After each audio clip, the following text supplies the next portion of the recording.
Just it I just want to ask one question. আমরা সবাই জানি ভারতবর্ষের ছাত্রছাত্রীরা talented young guys boys and girls পুরা বিদেশে গিয়ে চাকরি করে কিন্তু এই দেশের অর্থনীতির মধ্যে একটা বিশেষ যোগদান দিয়েছে এবং কোথায় কোথায় আইটি হাব গুলো হয়েছে। First it started in China, কিন্তু সেখানে সরকারের পলিসি কোনো না কোনো ব্যর্থতার কারণে people started shifting to Bangalore এবং ব্যাঙ্গালোরটা একসময় সারা ভারতবর্ষের লোক সেখানে যেত কাজ করার জন্য। Now the whole world is coming in Bangalore. পরবর্তী সময় পার্শ্ববর্তী একটা সিটি হায়দ্রাবাদে আইটির একটা বিপ্লব হয়েছে এবং হায়দ্রাবাদকে সাইবরাবাদ বলা হয়েছে, cyber city. Now the point is, মাননীয় মন্ত্রী মহোদয় যে উদ্যোগগুলোর কথা বলছেন, আই রিয়েলি ওয়েলকাম ইট। তবে একটা জিনিস জানার আছে, ওই সমস্ত এলাকায় ব্যাঙ্গালোর, চেন্নাই, হায়দ্রাবাদে এই যে বিপ্লবটা হলো, ইউ উইল সি ছোট ছোট কোম্পানিগুলো সেখানকার ছেলেমেয়েরা যারা স্টার্ট আপ কোম্পানি করতে চায় তাদেরকে সুযোগ দেওয়া হয়েছে। তো আমাদের রাজ্যে অনেক ছেলে মেয়ে, even some of my classmates যারা একসঙ্গে আমরা ইঞ্জিনিয়ারিং করেছি, they have their companies in US, Japan, Austria, বিভিন্ন দেশে এরা কোম্পানির মালিক হয়ে বসে আছে এই রাজ্যের। আমার মনে হয় আমাদের রাজ্যের যারা ছোট ছোট আইটি কোম্পানির যারা মালিক, তাদেরকে এই রাজ্যে ব্যবসা করার জন্য বা এই হাবের মধ্যে এসে অংশগ্রহণ করার জন্য বিশেষ সুবিধা সরকার দেবে কিনা এটা আমি জানি।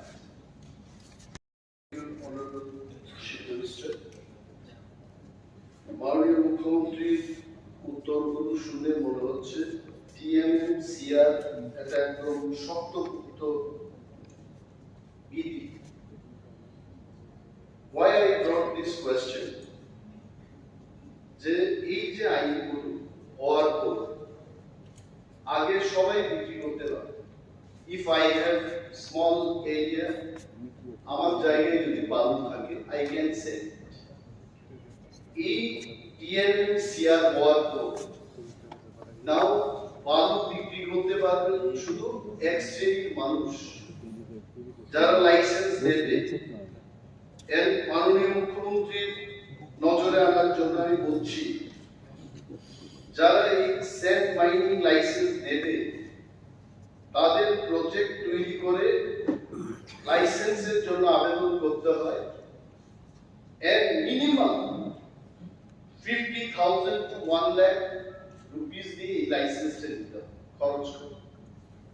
যারা ছোটখাটো স্যান্ড বিক্রেতা, বালু বিক্রেতা, তারা আগে কি নিয়ম ছিল, পার কিউবিক মিটার 72 রুপিস দিয়ে একটা জেনারেল পারমিট দিলে ইউ ক্যান সেল স্যান্ড।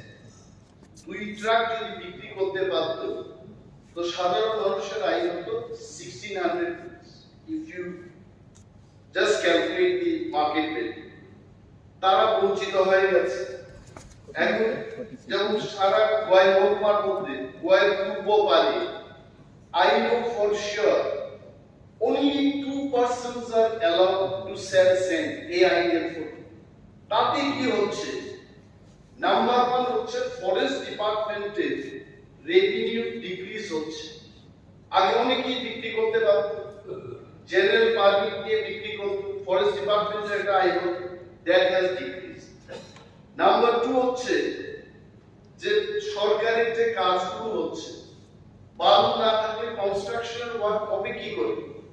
তো ওই কাজগুলো একজন লোক যেহেতু সাপ্লাই দিচ্ছে, নাও বালু নেই বলে এই কাজগুলো ধীর গতিতে চলছে। 3 নম্বর পয়েন্ট যেটা আমি দেখেছি, এটা হচ্ছে quality of the work is also getting hampered. কারণ সাপ্লাই দিকে কাদা যুক্ত বালু এরা সাপ্লাই দিচ্ছে। নাও my question, also my appeal to the Honorable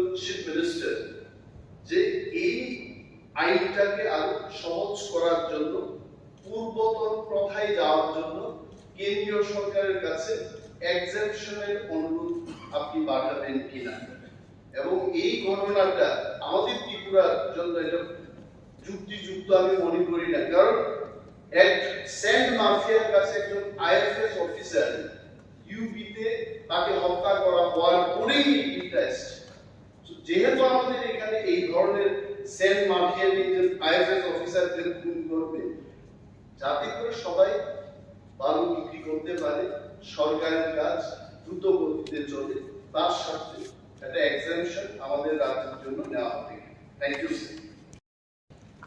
আজকে কয়েকটা পত্রিকা যখন পড়ছিলাম সকালবেলায়, প্রতিবাদী কলম পত্রিকায় মাতাবাড়ির জলে ভাসে কাটা মুন্ডু এবং মাটিতে তোলার সঙ্গে সঙ্গে যারা মাছি বন বন করে মুন্ডুটিকে চেখে ধরেছে, মানে এই যে বিষয়টা আমি যখন পড়লাম, এটা মাতাবাড়ির মতো আমরা সবাই যারা হিন্দু ধর্মের বিজ্ঞদের আমরা পূজা করি। I don't know whether government has taken any action. এটা গতকালের ঘটনা মনে হচ্ছে। এই খবরটা পড়তে গিয়ে দেখলাম 4 years back আসামের কামাখ্যা মন্দিরে অন্ধ বিশ্বাসী যে নরবলি দিলে পর আর অনেক শক্তি অর্জন করতে পারত, এই বিশ্বাসে এক মহিলাকে, যার নাম শান্তি সাউ, 64 বছরের মহিলা, বাড়ি হুগলি জেলার কাঁদিপাড়ায় আসামে এনে কামাখ্যায় বলি দেওয়া হয়েছে। এটাকে বলেছে আসামের একজন পুলিশের অফিসার, পুলিশ কমিশনার দিগন্ত বরা এপ্রিল মাসে এই কথা বলেছে। এইরকম যদি ঘটনা হয় আমাদের পার্শ্ববর্তী রাজ্যে, গতকাল কামাখ্যা মন্দিরের পাশে যেখানে যে সাগরটা আছে মাতাবাড়ি, ওইখানে এই ধরনের একটা মুন্ডু পাওয়া, এই ব্যাপারটা কিন্তু ওইটার সাথে যদি আমরা চিন্তা ভাবনা করি, ত্রিপুরাতে তো তাহলে নরবলি শুরু হয় না। এবং খবরে যা বলেছি, till now no government official, no responsible person has visited and thought about it. আমি মাননীয় মুখ্যমন্ত্রীর কাছে, রাজ্যের স্বরাষ্ট্রমন্ত্রীর কাছে এই দাবি জানাবো যে এই ঘটনাকে হালকাভাবে যেন না নিয়ে ঘটনার সঠিক তদন্ত হোক এবং নরবলি যেন না হয় ত্রিপুরায়, এটার ব্যবস্থা করবে। Most of the reference এবং calling attention আমি দিয়েছি, সরকারকে জিজ্ঞেস করছি, you only take decision, অনেক don't mind, calling attention হলে আমরা এখানে আমরা শুনি, আপনারা তো everyday you keep meeting, সকাল বিকাল নিজেদের মধ্যে কথা। আমার মনে হয় some of the calling attention reference period যেগুলো আছে, করে দেওয়া